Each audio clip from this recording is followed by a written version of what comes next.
Founder and Managing Director, Fuentes Strategies, and Miguel Mendoza, Senior Manager, Amazon, Chile Advisory Council. Hi, buenas noches. Thank you, Marianne, and thank you, Ileana, for asking me to do this. It's an honor and a privilege. Integrity, compassion, and dedication immediately come to mind when reflecting on the career of my friend, the Honorable Lincoln Diaz-Balart. During my tenure in Congress with Congressman Luis Gutierrez, I had the privilege of collaborating closely with Lincoln. I've always been a Democrat, he was always a Republican.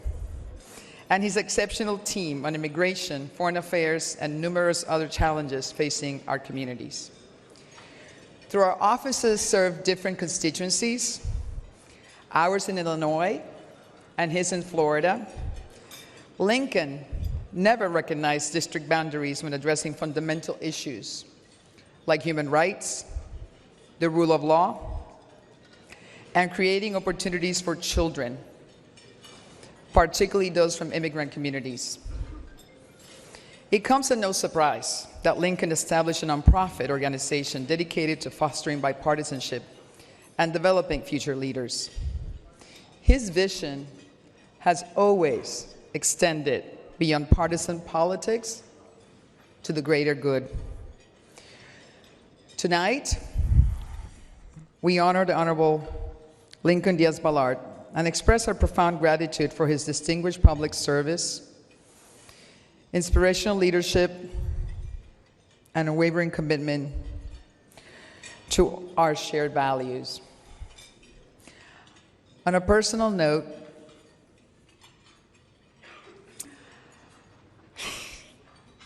I'm sorry, you said not to cry. I miss you, Lincoln. I miss our text. I miss our stories of your retired life, including your trip in 2024 to Madrid to visit your beloved Uncle Waldo.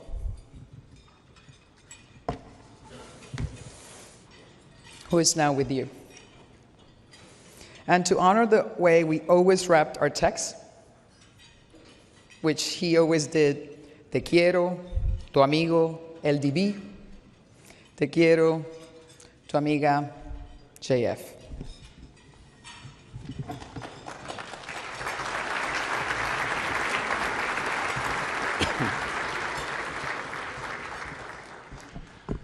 Lincoln was a distinguished student of law and strategy. As a statesman, he effectively implemented the diplomatic approaches he had studied from both American and international leaders. He authored the landmark 1997 Nicaraguan Adjustment and Central American Relief Act, NACADA, which provided the legal residency to hundreds of thousands of individuals from Nicaragua, Cuba, El Salvador, and Guatemala. His profound impact on human rights earned him admiration from heads of states worldwide, resulting in numerous prestigious awards throughout his career. Lincoln was a masterful communicator. I fondly remember his conductor-like presentation style and his precise choice of words, both in English and Spanish. He commanded attention when speaking while giving his full attention when listening. To quote one of his favorite sayings by Jose Marti, it is a sin not to do what one is capable of doing. Thank you for your attention, and now please turn your focus to a video tribute to the Honorable Lincoln Diaz-Balart.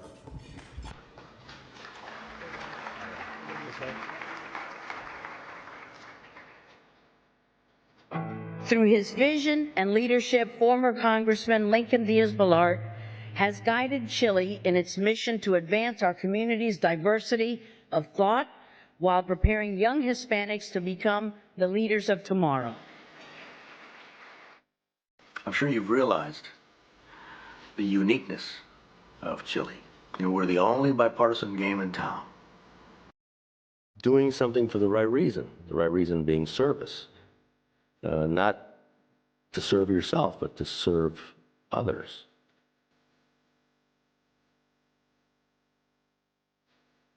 In my case, I knew I wanted to run for office, and I didn't know if I was going to win. I mean, in other words, you never know beforehand if you're going to be successful. Yeah. But I knew that I was going to try. I was going to give it my all. The young people who are interning mostly here in D.C., they participate, and it's wonderful to see them interested and studying and really taking advantage of their opportunities and their time. And you know, we're very proud of these young people. They're going to be great leaders of the future.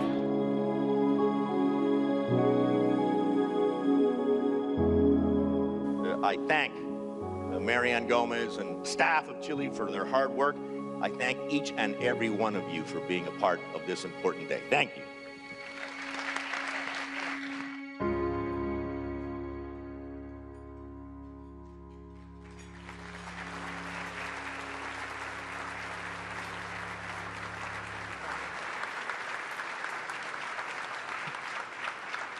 Please welcome Chile founders, the Honorable Ilia Ros-Lehtinen, Chile Chairwoman, and U.S. Representative Mario Diaz-Balart, Chile Vice Chairman.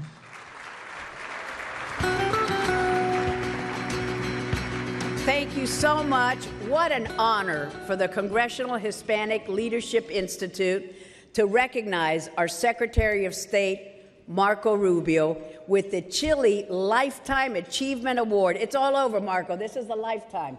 Can't get any more. Marco Rubio's story, as we know, is the American dream. Born to Cuban immigrants, his journey from a working-class family in Miami to the highest diplomatic post in the United States reflects the opportunities that America provides to those who seek to improve their lives and are willing to work hard for a better future. And as a student, Secretary Rubio interned for me when I was a U.S. representative back in the Middle Ages. And I hope that it provided him with valuable exposure to congressional operations and politics at the federal level. And it was particularly meaningful given our shared Cuban-American heritage and connection to our beloved South Florida community. Before he was appointed Secretary of State, Marco built an impressive career in public service that prepared him for the global stage. First elected to the Florida House of Representatives at the age of only 28, he rose to become Speaker of the House, or as we say in Miami, Mr. Speaker, and was then elected to the U.S. Senate in 2010. Mario, what happened next? Right. Thank you, Ileana. This has got to go a little bit higher. Hey, by the way, I'm going to do something that's not on the script. And Mr. Secretary, I don't think you're going to be upset, because no matter the accolades and the success of this amazing public servant, nothing would be possible without this woman sitting next to him. Please stand up. Senator Rubio. Please stand up.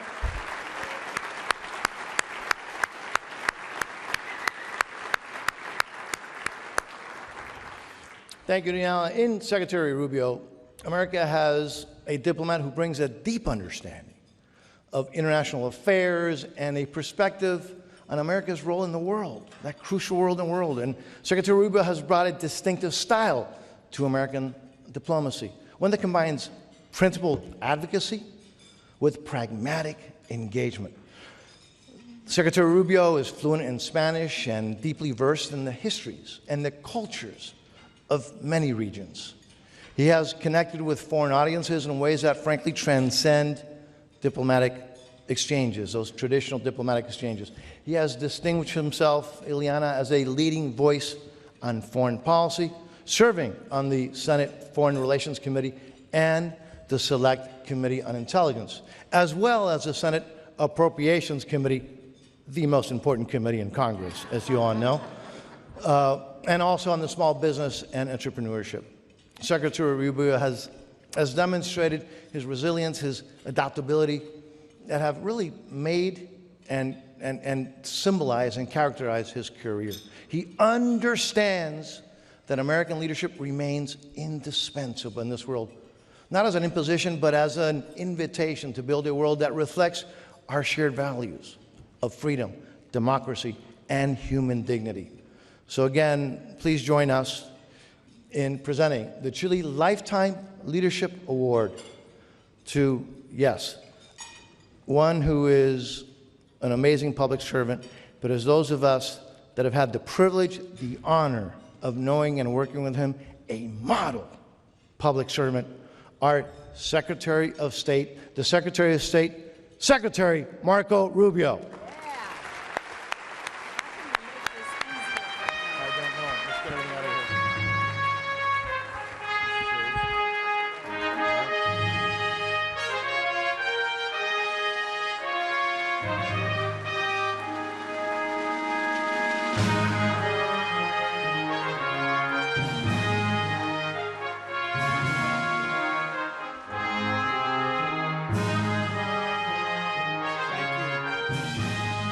Thank you very much. Thank you. I didn't know I was speaking. I'm shy in front of audiences, so I apologize. I don't like to speak that much. But first of all, thank you for those kind words. I'll have more to say about that in a moment. I'm, of course, also happy that my wife, Jeanette, is here. This Lifetime Achievement Award or Lifetime Leadership Award is a little scary because it's like, that's it, you're over, it's done. Usually they give it to you at the end, not in, because you don't know what I'm going to do the next 3 years. Maybe you want the award back in a couple of years if things don't work out. I hope not. I hope not. But thank you. It's an honor to be with you. It's also an honor to be Señor Presidente de la República Dominicana. Muchas gracias. También vas a recibir un premio esta noche. But more importantly, I'm glad the President of the Dominican Republic is here so he can go back and say, well, they really like Marco Rubio back in the United States, at least in this room for this time. But thank you. It's an honor to be with you again. And, I was reflecting just for a moment before I came here today. And this whole, a couple points. It's a tremendous honor to serve as a Secretary of State. And when I joined the administration early on, they said, one of the initiatives that we're pursuing is to increase efficiency in government.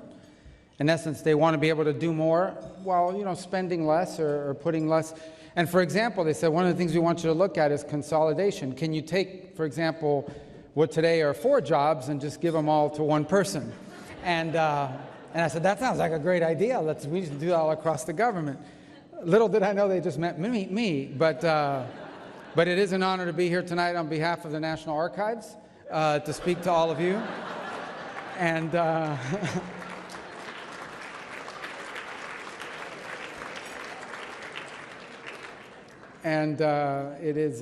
it's actually a really cool job.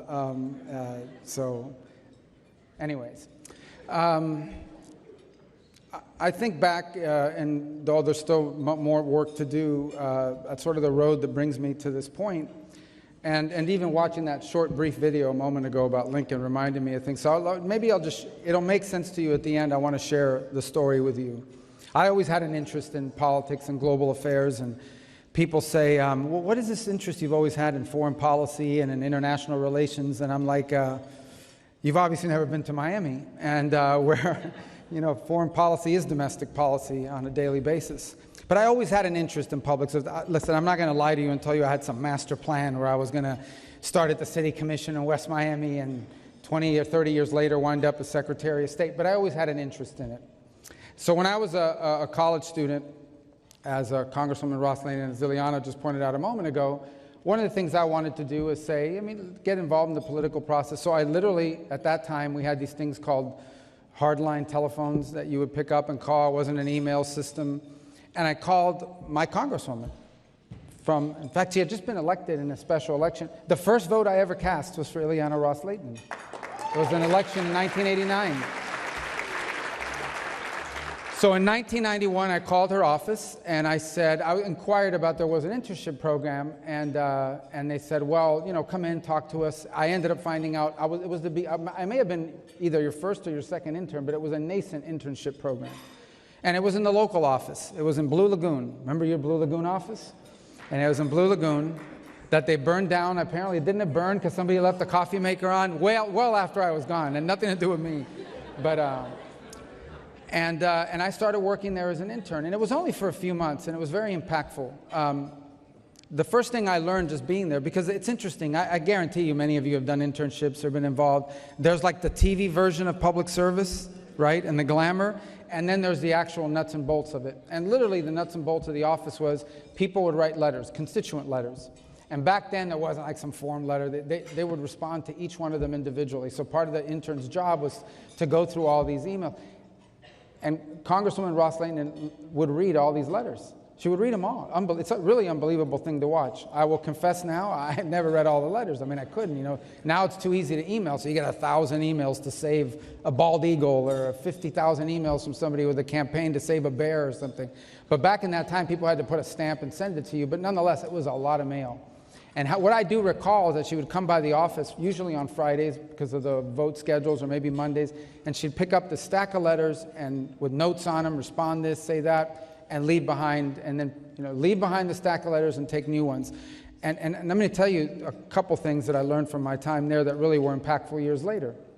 It, in many ways, is how I modeled or thought about constituent service in my Senate office. And now, again, we didn't read 50,000 emails a day or things of that nature, but she had such a commitment to constituent service that, and I don't say this like in a derogatory way, I say this in a very positive way, she could have literally voted any way she wanted in Congress. Because by the time her career in public service was just halfway through in the Congress, there was no one she hadn't helped at some point. And I'm talking about the things people will call about, like I have a cruise on Saturday and I forgot to renew my passport. Sounds like a simple thing unless your cruise is on Saturday and you don't have a passport.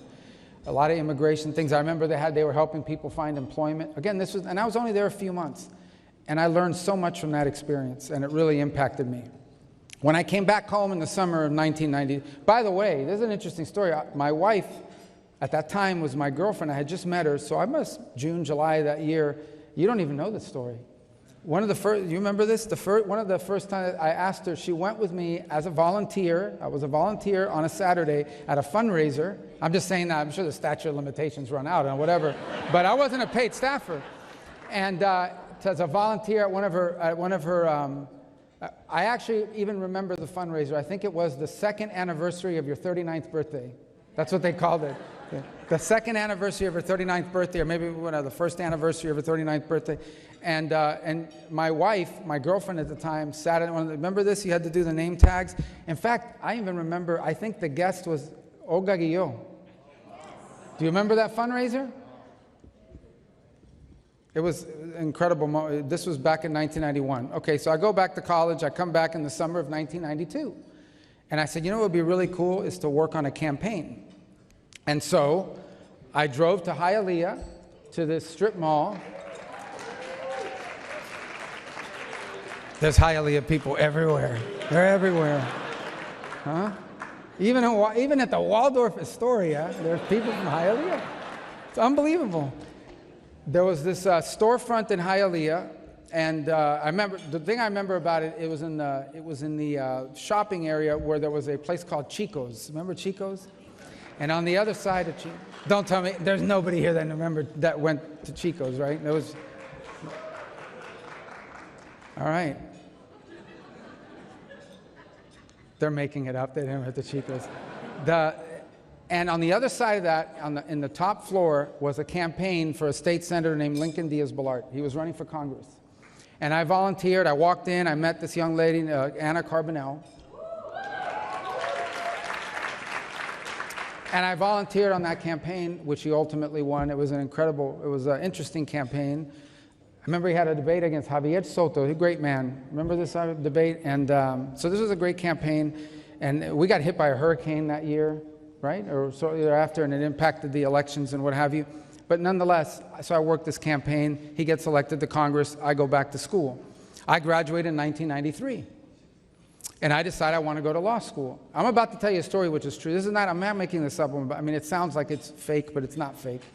And if it is, you can't prove it's fake anyway. But I'm going to tell you because it's true. I go to drop off my admissions, like my application, personally to the University of Miami. And my two letters of recommendation to the law school were Congresswoman Ileana Ros-Lehtinen and now Congressman Lincoln Diaz-Balart. So now you're thinking you did have a master plan. That's why you went to two places. But it really wasn't. It was two people I knew. I dropped it off.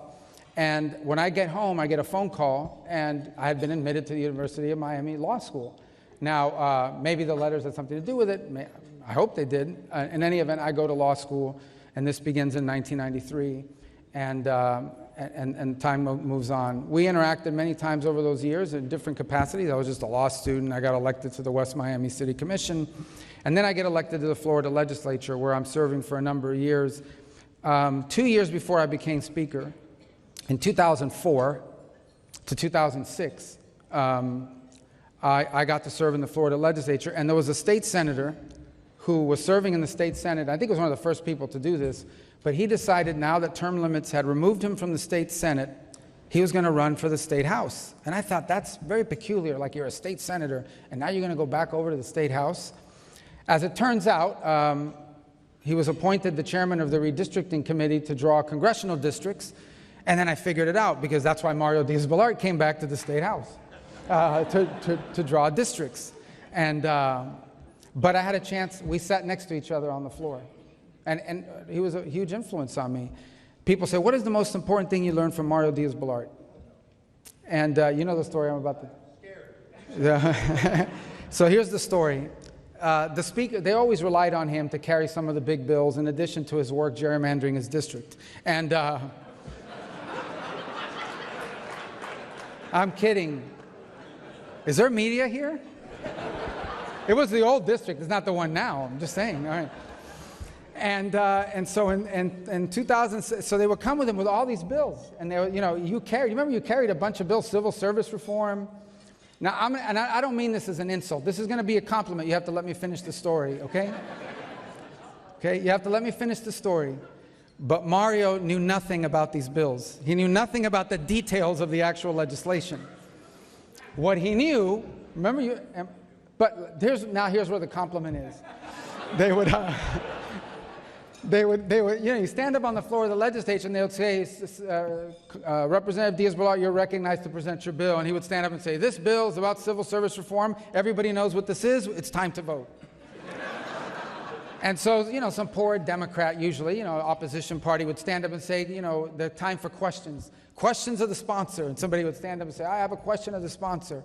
And they would ask a question, and Mario would say, this bill has been public for weeks. This bill has been known to this whole body for weeks. It is an insult that I would be asked questions about this bill. We need to vote and move on and stop, standing in the way of the people's business. And I said, that is a talented guy. And so I've used that ever since, and it's worked really well in my career. How dare you ask about this treaty? It's none of your business. Vote on the treaty and let's move on. So, in any event, but Mario was also a great friend. And I would actually say that my chances of running for Speaker would have been gravely diminished had it not been for his advice and his counsel. And obviously moving on from there to the time here. I never got to serve with Lincoln while he was in the House and I was in the Senate. Obviously Mario's still here.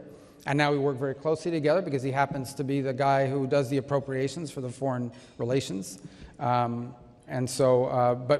we've worked very closely for many years. In fact, we worked very closely in the first Trump administration in what ultimately was known as the President's Executive Order on Cuba, which is a pretty dramatic reset that I think will be looked back at. And Ileana was here for some period of time while we were overlapped a little bit. But I will say this. Now, I don't have to do these flights anymore, but I will say this. She seems to fly here as often now as she did when you were in the Congress. So my only guess is that this probably just pays a lot better, whichever you're doing now. It's just a much more, but she's here all the time. But she's she's a force of nature, and the work she does. And then obviously, with Lincoln's passing earlier this year, it was a beautiful funeral. And you learn things about him that I didn't even know. Is Daniel here? Daniel Diaz-Balart, they told me about. You did a great job. You really did a great job speaking and talking. There were a lot of things about him that I didn't even really know. I knew, but I didn't know some of the depths of some of it. An incredible statesman, and someone we really all kind of looked up to as someone who made a real difference in some of the bills that he passed, that we look back at now and not fully, it's interesting. Again, I don't mean this as an insult to anyone who's involved in politics today. I almost wonder, if you could achieve today what he achieved during his time in Congress, and I'm going to explain to you why. Because he was a guy of action. I mean, he was here because he wanted to make policy.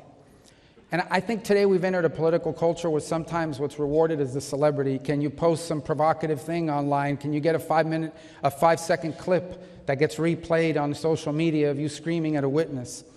And he did some of that, especially but he just worked and passed legislation. I mean, meaningful legislation. So did Ileana. These are important things that changed the lives of thousands of people. And, that's just not rewarded today in politics the way it once was. And so I hope we don't lose that, but it's hard to emulate the career he had. But here's the point I tried to make in all of this. An organization like this that's interested in leadership, there is someone probably interning now, or volunteering on a campaign now, or sitting next to you now, or perhaps working alongside you now in some capacity, who, through your opportunities that you've given them, you're opening doors for them that will lead to something in the future, maybe in business and maybe in politics. I can tell you with certainty that I don't believe that I could have had not just the success, but the opportunities I have had it not been for the fact that I had an opportunity to intern or an opportunity to volunteer on a campaign. And by the way, the people you meet, do you know how many of the people I met working in those offices or working on that campaign or even working in the Florida legislature that to this day I interact with? Some are still in government or some are not. And I do think as much as anything else, when you talk about Chile, what you're talking about is the empowerment of young people who have a desire to in some way contribute to public service. And certainly when you expose people to these things, when you expose them to the network of other people that they meet, because relationships are everything in life and most certainly in politics, when you allow them to expand their horizons so they can see what the opportunities are and maybe even discover new areas of passion or interest that they never knew about, these are truly seeds that over time bear fruit.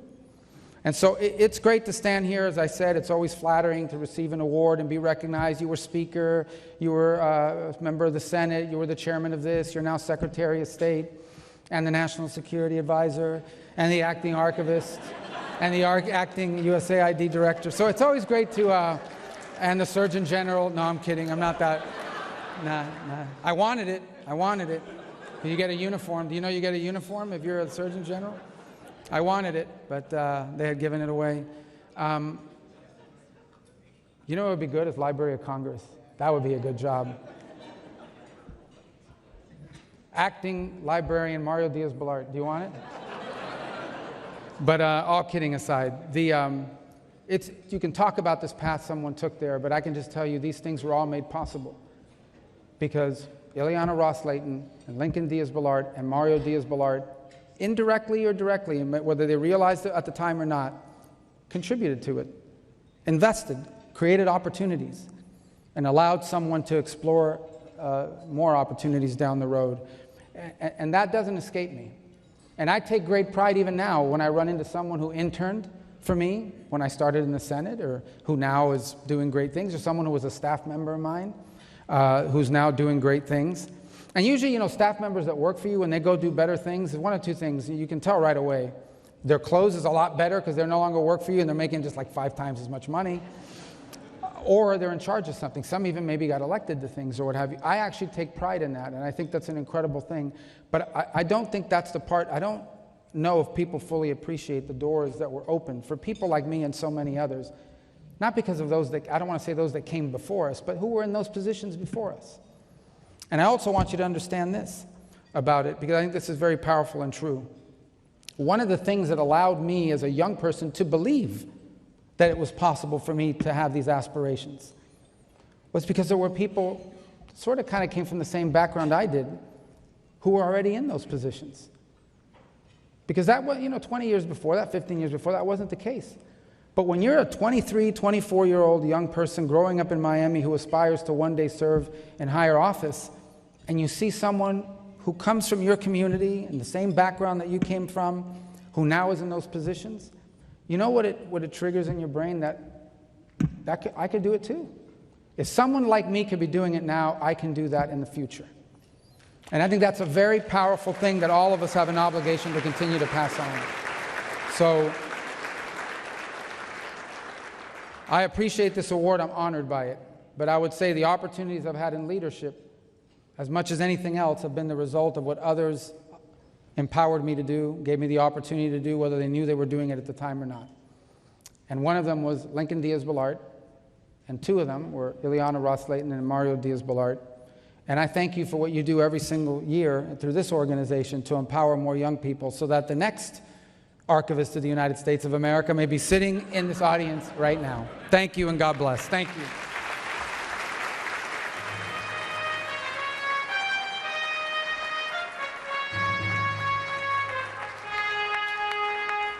We forgot to give him the award.